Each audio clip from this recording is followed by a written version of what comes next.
Hey guys, I know I'm a little bit behind on our read aloud, so I'm going to do two today. I'm going to upload two different videos. And where we left off was we were on Mount Olympus. Percy has finally gotten back to Olympus to bring Zeus the Master Bolt, but someone else is also there with him. So we will start there. This is page 340 for those that might be following along. The gods weren't moving or speaking, but there was tension in the air, as if they'd just finished an argument. I approached the fisherman's throne and knelt at his feet. Father. I dare not look up. My heart was racing. I could feel the energy emanating from the two gods. If I said the wrong thing, I had no doubt they could blast me into dust. To my left, Zeus spoke. Should you not address the master of this house first, boy? I kept my head down and waited. Peace, brother, Poseidon finally said. His voice stirred my oldest memories. That warm glow I remembered as a baby, the sensation of this god's hand on my forehead.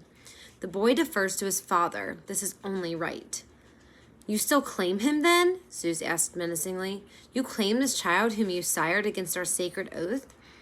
I have admitted my wrongdoing, Poseidon said. Now I would hear him speak. Wrongdoing. A lump welled in my throat. What was that all I was? A wrongdoing? The result of God's mistake? I have spared him once already, Zeus grumbled, daring to fly through my domain? Pah!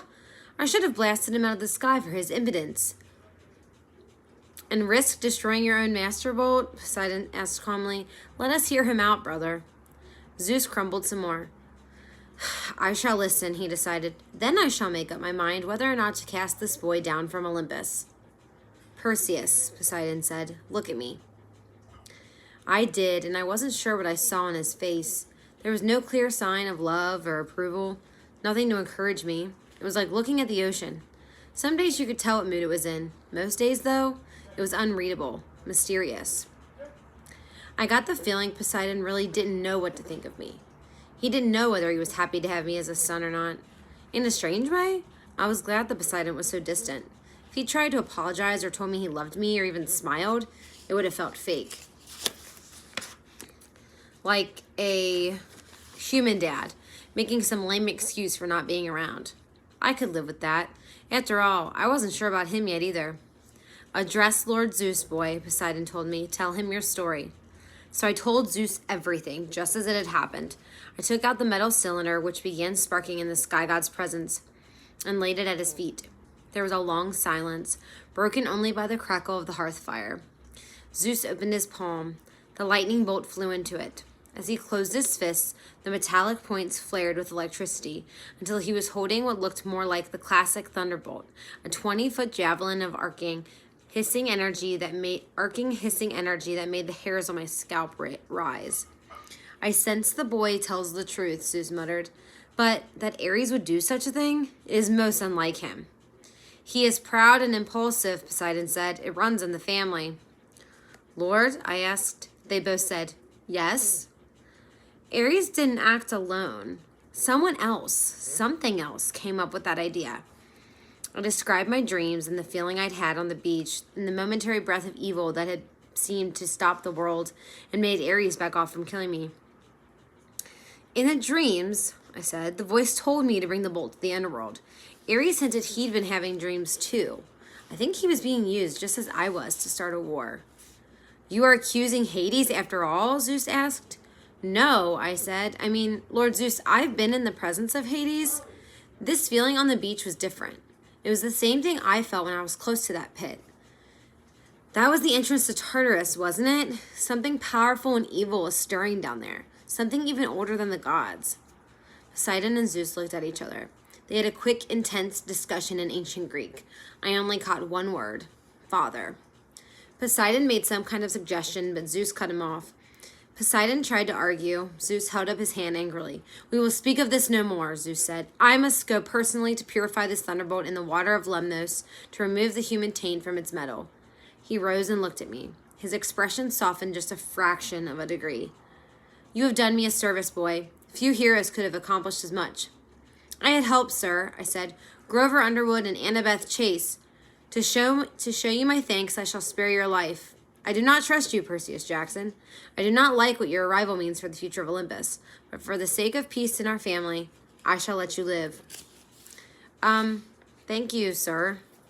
Do not presume to fly again. Do not let me find you here when I return. Otherwise, you shall taste this bolt, and it shall be your last sensation. Thunder shook the palace. With a blinding flash of lightning, Zeus was gone. I was alone in the throne room with my father. Your uncle, Poseidon sighed, has always had a flair for dramatic exits. I think he would have done well as the god of theater. An uncomfortable silence. Sir, I said, what was in that pit? Poseidon regarded me. Have you not guessed? Kronos, I said, the king of the Titans. Even in the throne room of Olympus, far away from Tartarus, the name Kronos darkened the room, made the hearth fire seem not quite so warm on my back. Poseidon gripped his trident. In the first war, Percy, Zeus cut our father Kronos into 1,000 pieces, just as Kronos had done to his own father, Uranus. Zeus cast Kronos' remains into the darkest, deepest pit of Tartarus. The Titan army was scattered, their mountain fortresses on Etna destroyed, their monstrous allies driven to the farthest corners of the earth. And yet, Titans cannot die, any more than we gods can. Whatever is left of Kronos is still alive in some hideous way, still conscious in his internal pain, still hungering for more power. He's healing, I said. He's coming back. Poseidon shook his head. From time to time over the eons, Kronos has stirred. He enters men's nightmares and breeds evil thoughts.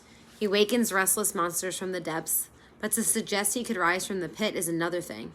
That's what he intends, Father. That's what he said. Poseidon was silent for a long time. Lord Zeus has closed discussion on this matter. He will not allow talk of Kronos. You have completed your quest, child. That is all you need to do. But I stopped myself. Arguing would do no good. It would very possibly anger the only God who I had on my side. As you wish, Father. A faint smile played on his lips. Obedience does not come naturally to you, does it? No, sir. I must take some blame for that, I suppose. The sea does not like to be restrained. He rose to his full height and took up his trident. Then he shimmered and became the size of a regular man, standing directly in front of me. You must go, child, but first know that your mother has returned. I stared at him, completely stunned. My mother? You will find her at home. Hades sent her when you recovered his helm. Even the Lord of the Death pays his debts. My heart was pounding. I couldn't believe it. Would you? I wanted to ask if Poseidon would come with me to see her, but then I realized that was ridiculous. I imagined loading the god of the sea into a taxi and taking him to the Upper East Side. If he'd wanted to see my mom all these years, he would have. And there was Smelly Gabe to think about. Poseidon's eyes took on a little sadness. When you return home, Percy, you must make an important choice. You will find a package waiting in your room. A package? You will understand when you see it. No one can choose your path, Percy. You must decide. I nodded, though I didn't know what he meant. Your mother is a queen among women, Poseidon said wistfully. I had not met such a mortal woman in 1,000 years. Still, I am sorry you were born. I have brought you a hero's fate, and a hero's fate is never happy. It is never anything but tragic. I tried not to feel hurt. Here was my own dad telling me he was sorry I had been born. I don't mind, Father. Not yet, perhaps, he said. Not yet, but it was an unforgivable mistake on my part. I'll leave you then.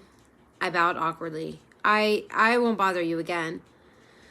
I was 5 steps away when he called, Perseus? I turned. There was a different light in his eyes, a fiery kind of pride. You did well, Perseus. Do not misunderstand me. Whatever else you do, know that you are mine. You are a true son of the sea god.